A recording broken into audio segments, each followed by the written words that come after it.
This is in the Oberlin cemetery where the settlers are buried that were killed during the Northern Cheyenne exodus back to their north homeland. And here is the picture of Chief Little Wolf and Dull Knife, and along with information about the cause. It gives a description here of the history that led up to the reason for the Northern Cheyenne exodus back north from Indian Territory, Oklahoma. But over here is the grave of Charles Canfield, who was killed in 1874. And that year was the time of the Red River War. And so that's what led to the Northern Cheyennes being so violent towards settlers. And the reason for it was because there was an earlier war prior to this, just west of Oberlin, during the 1874-1875. And all of this area used to be the high plains that was the home and hunting ground to Cheyenne, Comanche, and Arapaho Indians.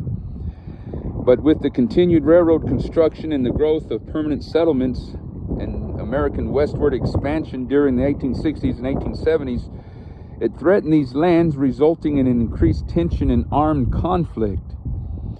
And so all this area was the hunting grounds.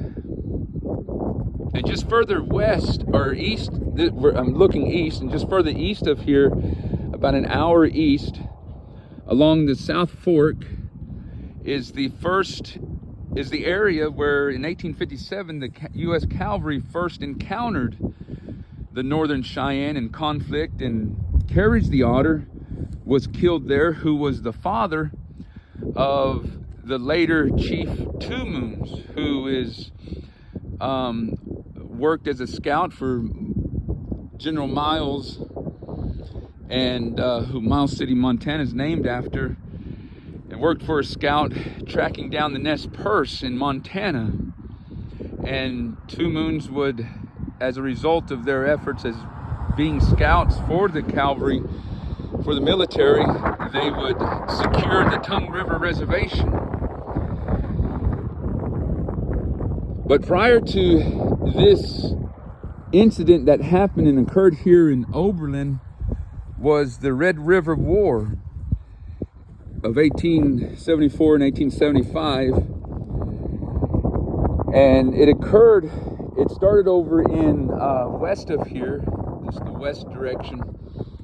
And it started as a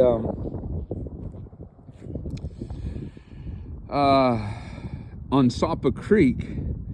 It began in Texas and ended with the Comanche's surrender. But a group of about 75 Northern Cheyennes who had fought alongside the Comanches escaped to the north area up in this part of the country, and while camped on the Sapa Creek, which is south of here, 40 men of the 6th U.S. Cavalry attacked them.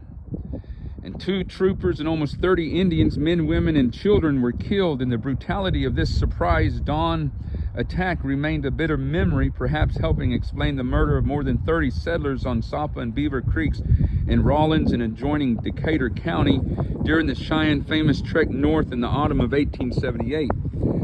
So this killing of the settlers has a history, there's a history behind it of the earlier killing of the Cheyenne women and children during the earlier period, and that's where that explains this grave of this man that's buried here in Oberlin Cemetery. So these are the settlers that were killed in 1878. And just west of here is where the Cheyennes had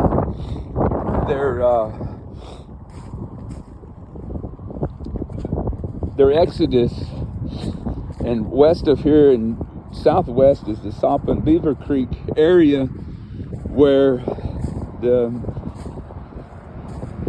earlier Red River War ended. And that war, as I said, started in Texas and continued all the way north here. And that was the Comanches and Cheyennes fighting in joined forces, fighting the military.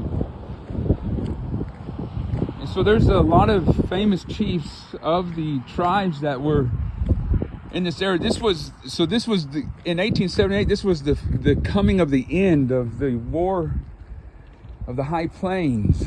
And so here's the roadside marker that tells a little more general information about the flight of the Northern Cheyenne and an established reservation in 1884 in Montana. And so there you have it, the Oberlin Cemetery area of the graves of the settlers that were killed, the last raid of the Northern Cheyenne.